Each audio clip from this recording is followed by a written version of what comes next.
بسم اللہ الرحمن الرحیم۔ رمضان المبارک کے شروع سے ہی تراویح میں جو قرآن پڑھا جاتا ہے اس کا صبح میں 1-2 منٹ میں خلاصہ بیان کیا جاتا ہے، لہذا آپ حضرات نے پابندی سے سننا ہے اور نکلنے کا ماحول جو ہے وہ نہیں بنانا۔ ایک آدمی نکلتا ہے تو اس کے پیچھے شیطان دوسروں کو بھی لگا دیتا ہے، تو بھیڑ چال جو ہے یہ نقصان دہ ہے، خاص طور پر قرآن کے معاملے میں۔ اب اللہ تعالیٰ نے لمبی راتیں عطا کی ہیں رمضان میں۔ پہلے چھوٹی راتیں ہوتی تھیں، مشکل ہوتی تھی، تو لمبی راتیں ہیں، سردیوں کے روزے ہیں، تو سارا سال ہماری نیندیں پوری ہوتی رہی ہیں۔ اب تھوڑا سا ہم جاگ جائیں گے، تھوڑا سا قرآن سن لیں گے تو اس سے انشاءاللہ زندگی میں اور روشنی ملے گی اور فائدہ ہوگا۔ تو اللہ تعالیٰ نے شروع کے اندر جو ہے قرآن کا مقصد بیان کیا کہ یہ قرآن جو ہے انسانیت کی ہدایت کی کتاب ہے۔ پوری دنیا کے اندر جتنے بھی علوم پڑھے جا رہے ہیں، پڑھائے جا رہے ہیں، ڈگریاں ہیں اور یونیورسٹیاں ہیں، یہ سب انسانی ضرورت کا علم ہے، انسانی ہدایت کا علم اللہ تعالیٰ نے قرآن کے اندر رکھا ہے۔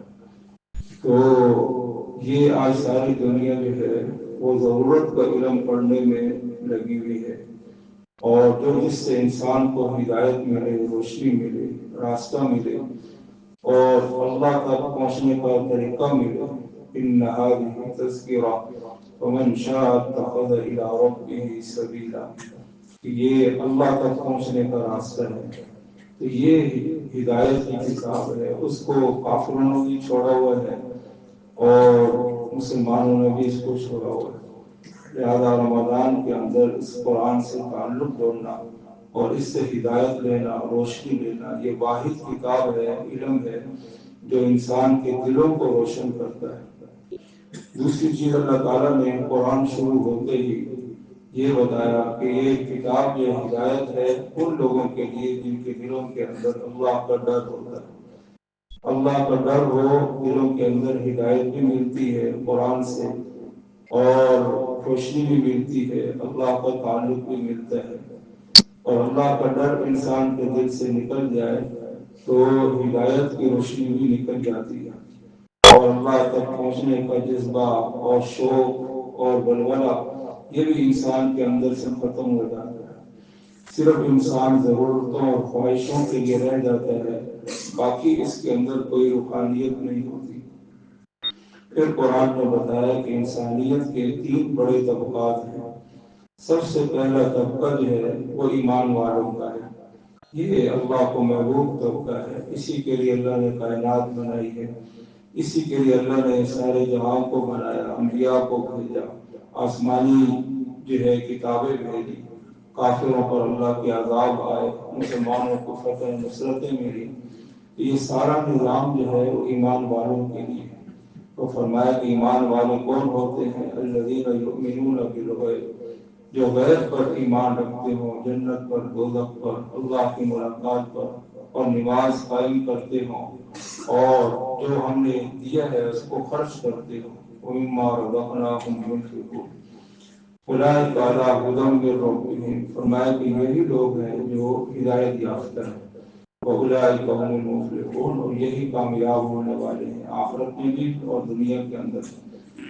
اور دوسرا طبقہ اللہ تعالیٰ نے فوراً ذکر کر دیا وہ کافروں کا، جو پکے کافر ہیں اور ڈھیٹ کافر ہیں۔ فرمایا کہ ان الذین کفروا سواء علیہم اانذرتہم ام لم تنذرہم لا یؤمنون، کہ جو لوگ کافر ہیں، ڈھیٹ کافر اور ضدی کافر، ان کو آپ کے نبی ڈرائیں نہ ڈرائیں، یہ لوگ ایمان نہیں لائیں گے۔ تو ضد کے اوپر جو ہے نبی ڈرانے والا ہو اور تو کافر کو بھی ہدایت نہیں ملتی، حالانکہ سب سے بڑے ڈرانے والے نبی ہوتے ہیں۔ تو ڈھیٹ اور ضد پن انسان کسی چیز کے اندر بھی جب ہوتا ہے وہ ہدایت سے محروم ہو جاتا ہے۔ ایمان والا بھی ہو، مسلمان ہو، ضد پہ آ گیا، نافرمانی پہ ضد پہ آ گیا، تو شیطان بھی ضد پر آ گیا تھا کہ میں نے اللہ کی بات نہیں ماننی، हमेशा के लिए मरदूद हो गया। बाद दफा इंसान के अंदर ईमान के होते हुए जिद पैदा हो जाती, मैंने नमाज नहीं पढ़नी तो नहीं पढ़नी, कुरान नहीं पढ़ना तो नहीं पढ़ना, अल्लाह की बात नहीं माननी तो नहीं माननी। ये जिद जो है ये इंसान को काफिर भी बना देती है, शैतान भी बना देती है और हिदायत से महरूम भी कर देती है। तीसरा तबका अल्लाह ताला ने जिक्र किया मुनाफिकीन का, वमिन अन्नास मन यक़ूलु आमन्ना बिल्लाह, कि बाद लोग कहते हैं कि हम ईमान वाले हैं लेकिन दिल के अंदर ईमान नहीं है, मुसलमानों को धोखा देते हैं, अल्लाह को धोखा देते हैं। तो ये तीसरा तबका है, और ये तीसरा तबका अल्लाह ताला ने इसके बारे में फरमाया कि ये सबसे जहन्नम की तह में होगा। इन्नल मुनाफिकीन फी दर्किल अस्फल, अबू जहल जो है पक्का काफिर है, वो ऊपर की जहन्नम में होगा, और मुनाफिक जो होगा वो नीचे की जहन्नम में होगा। क्योंकि मुनाफिक जो है वो धोखा देता है मुसलमानों को, अल्लाह को, ये अल्लाह को बहुत ही नापसंद है। तो पूरा कुरान अब आगे इसके ऊपर इन तीनों तबकात पर बात करता है। ईमान वालों के साथ क्या हुआ, आखिरत में क्या होगा, काफिरों के साथ दुनिया में क्या हुआ, आखिरत में क्या होगा, और मुनाफिकीन के साथ क्या हुआ। इस जमाने के अंदर उलमा फरमाते हैं कि कोई मुसलमान मुनाफिक नहीं है, लेकिन मुनाफिकों वाली आदतें बाद दफा पैदा हो जाती है। जुबान पे जो है कुछ बयान कर रहा है लेकिन दिल में वो बात नहीं है, किसी के ऊपर इखलास जाहिर कर रहा है, अंदर इखलास नहीं है, किसी के साथ वफा अहद कर रहा है लेकिन अंदर में है कि मैंने पूरा ही नहीं करना। तो ये जो चीज आज मुसलमानों के अंदर पैदा हो गई है, ये इनके ईमान को खोखला कर रही है। लिहाजा अल्लाह का तकाजा ये है बंदे से कि अल्लाह के साथ भी मुखलिस होकर चलो और बंदों के साथ भी मुखलिस होकर चलो।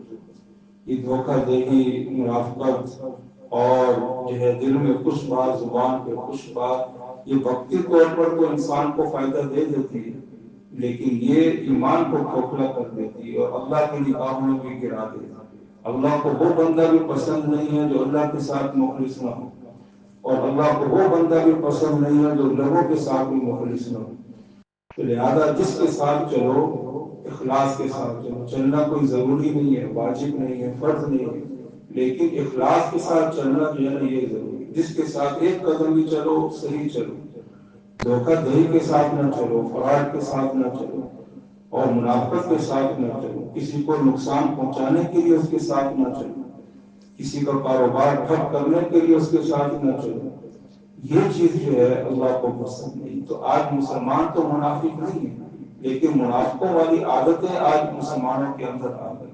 हर आदमी जो है दो नंबर बात कर रहा है। तो लिहाजा ये चीज वक्ती तौर पर इंसान को फायदा देती है, हमेशा का फायदा नहीं देती। हमेशा कामयाब वही लोग होते हैं जो मुखलिस लोग होते हैं, जो दीन के अंदर भी हो और दुनिया के अंदर भी हो। लिहाजा ये हमारी दुनिया का फायदा भी इसमें है कि हम लोगों के साथ ठीक चलें, और हमारी दुनिया का नुकसान भी इसी के अंदर है कि हम लोगों के साथ ठीक नहीं चलते, इसमें हमारी दुनिया का भी नुकसान है। तो लिहाजा ये तबका जो है ये अल्लाह को बहुत ही नापसंद है। तो हमें दो तबकों से निकलना है, काफिरों के तबकों से भी निकलना है, मुनाफिकों के तबकों से भी निकलना है, और ईमान वाले तबके के अंदर दाखिल होना है, जो अल्लाह को पसंद है, जो नमाज कायम करते हैं, आखिरत पर ईमान रखते हैं, अल्लाह के रास्ते में खर्च करते हैं। उलाइक अला हुदम मिन रब्बिहिम, अल्लाह ताला ने गारंटी लगा दी कि ये लोग हिदायत याफ्ता हैं। अल्लाह ताला अमल की तौफीक दे। अल्लाहुम्मा सल्लल्लाहु अलैहि वसल्लम तबारक रब्बना व तआला ज़ल जलाली वल इकराम। रब्बना आतिना फिद दुनिया हसना व फिल आखिरति हसना व क़िना अज़ाबन्नार। अल्लाहुम्मा वफ़िक़ना लिमा तुहिब्बु व तर्ज़ा वजअल आखिरतना खैरन मिनल ऊला व सल्लल्लाहु अला नबिय्यिल करीम।